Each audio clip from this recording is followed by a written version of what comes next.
Continuando con nuestro ejemplo de programación modular en Java, vamos a ver los pasos necesarios para crear una librería.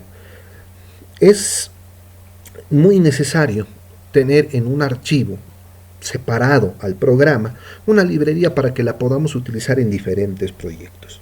En nuestros primeros ejemplos, nosotros creábamos un subprograma dependiente o en el interior del mismo programa principal, ¿no? Aquí está la clase llamada modular, que ese es el nombre del proyecto, donde está el programa principal, ¿no?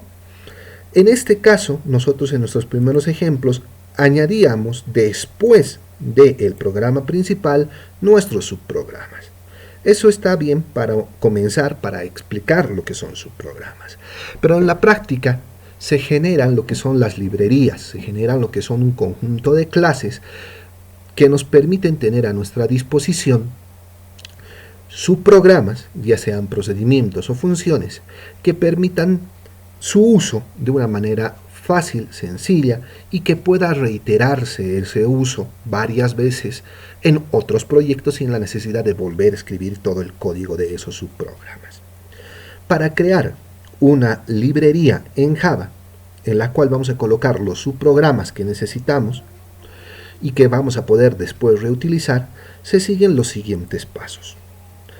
En Java hemos dicho que todo es una clase.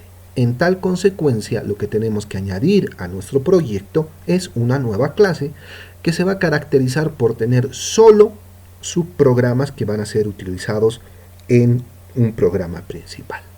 Para eso, marcamos lo que es el nombre del programa, el nombre del proyecto, que es modular, donde está nuestro programa principal. Hacemos clic derecho, vamos a buscar la opción nuevo, y de esta opción buscamos una nueva clase de Java. Java Class en inglés, clase de Java en español, en la versión de NetBeans que estemos utilizando. Seleccionamos y nos dice cómo se va a llamar su librería, cómo se va a llamar su clase.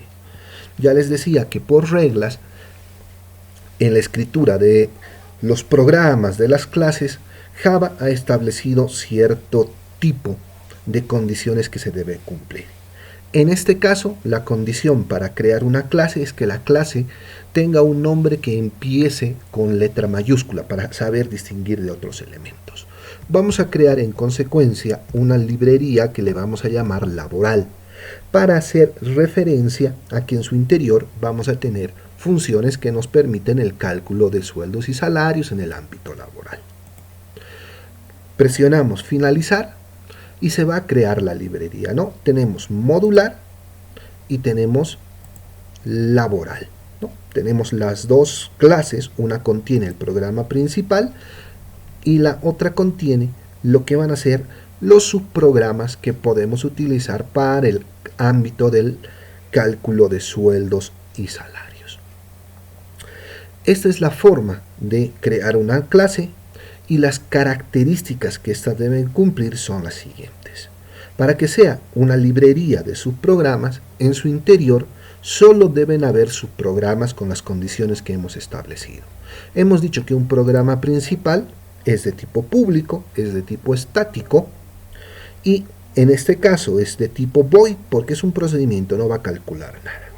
Y que nuestros subprogramas tienen que tener la misma característica. Tienen que ser públicas, estáticas, si es un procedimiento van a ser void, si es una función hay que indicar qué valor nos va a devolver.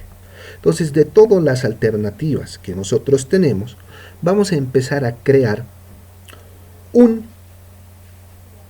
programa que nos permita, una función que nos permita el cálculo de lo que es el bono de antigüedad. No vamos a empezar por los bonos, que es el más sencillito, el primero, que es el bono de antigüedad, ¿no? Entonces aquí, ¿qué necesitamos para calcular el bono de antigüedad?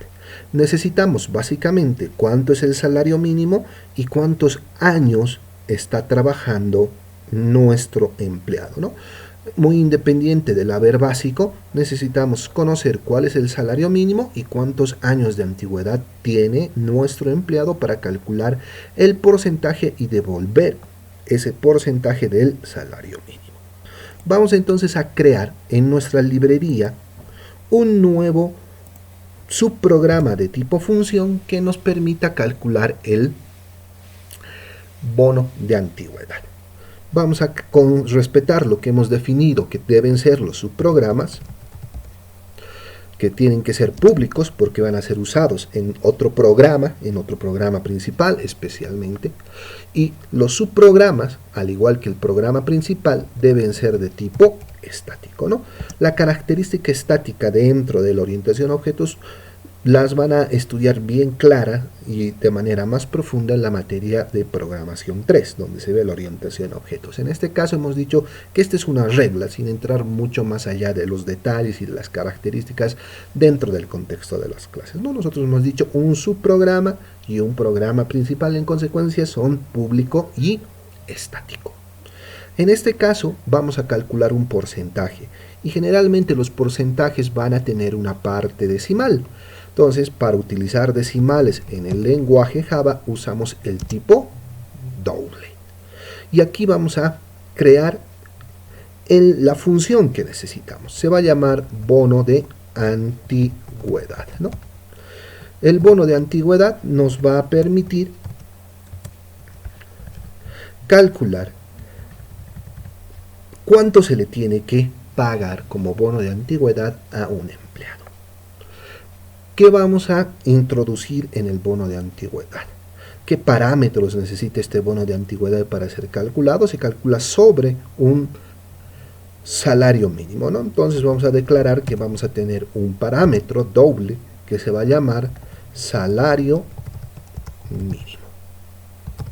Ese es el elemento sobre el cual tenemos que alimentar a la función, si no la función no va a calcular bien.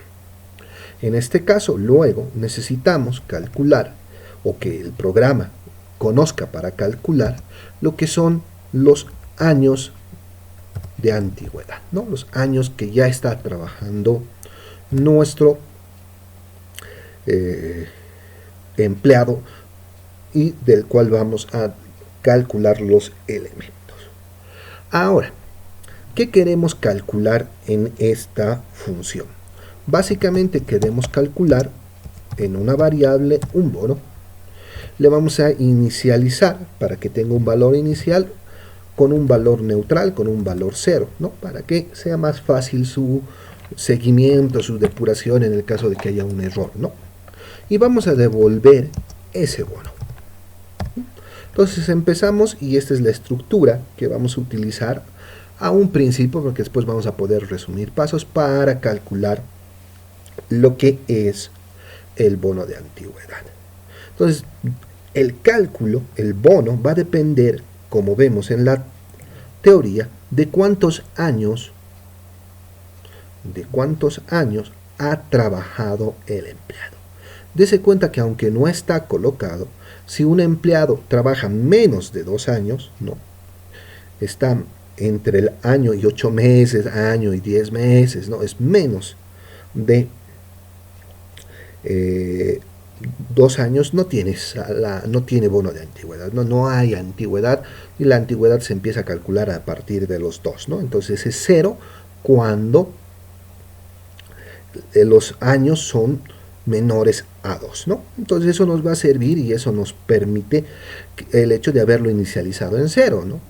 La siguiente pregunta es si los años son mayores o iguales que 2, ¿no? Si los años son mayores o iguales que 2 y, usando el operador que hemos estudiado ya en programación 1 para la conjunción, el AND que algunos así le denominan, los años son menores que 4, ¿no? Esta es la condición que tenemos para el primer cálculo, ¿no? Entre 2 y 4, ¿no? Menores iguales, ¿no? que 4. Entonces, ¿cuánto va a ser el bono? El 5% del salario mínimo. Programando eso aquí, tenemos que completar que sea menor o igual a 4. ¿Y qué pasa? Aquí tenemos que hacer que el bono sea el 5%. El 5% en su fracción unitaria es 0.5 0.05, ¿no? Ese es el 5%. ¿Multiplicado por quién? Por el salario mínimo, ¿no? Aquí ya hemos establecido una regla y hemos calculado si se cumple esa regla. El otro rango va a ser si los años están más que 5 y según la bibliografía menos de 7. ¿Cuánto es? El 11%. Menos que 7 y aquí es el 11%. El 11% va a ser 0.11. La siguiente rango es preguntar si los años son entre 8 y 10 años, y es el 18%. ¿Es mayor o igual a 8 o es menor o igual a 10? ¿Cuánto va a ser el porcentaje? 18%, 0.18. Y así completaríamos cada uno de los rangos del bono de antigüedad para tener todas las posibilidades, ¿no? De 11 a 14 es el 26%. De 11 a 14, el 26% es 0,26, ¿no? Y eso es convertir el porcentaje en una fracción a 1 para que el cálculo sea mucho más sencillo, ¿no? El siguiente rango es desde los 15 años hasta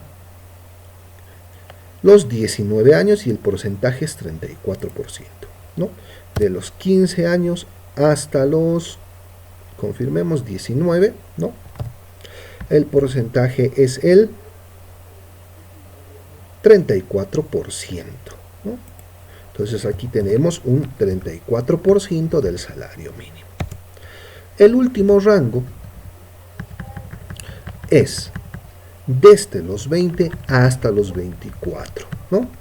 Y los 24 tienen un porcentaje del 42%, ¿no? Esta es una regla establecida. Y la última condición, y es una condición bien sencillita, ya no es una condición doble, ¿no? Solo es preguntar si los años son mayores o iguales a 25 y el porcentaje es el 0,5, el 0,50%. Y esta es la función bien sencillita, bien simple, la primera, que nos permite crear lo que es el bono de antigüedad.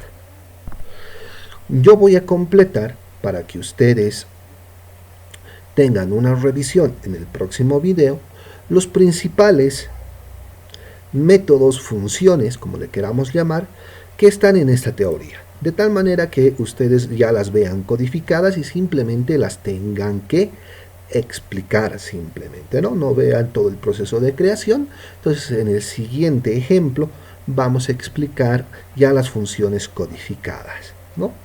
Su lógica en base a la teoría, para que ustedes tengan un ejemplo claro de lo que es el cálculo laboral de los sueldos y salarios.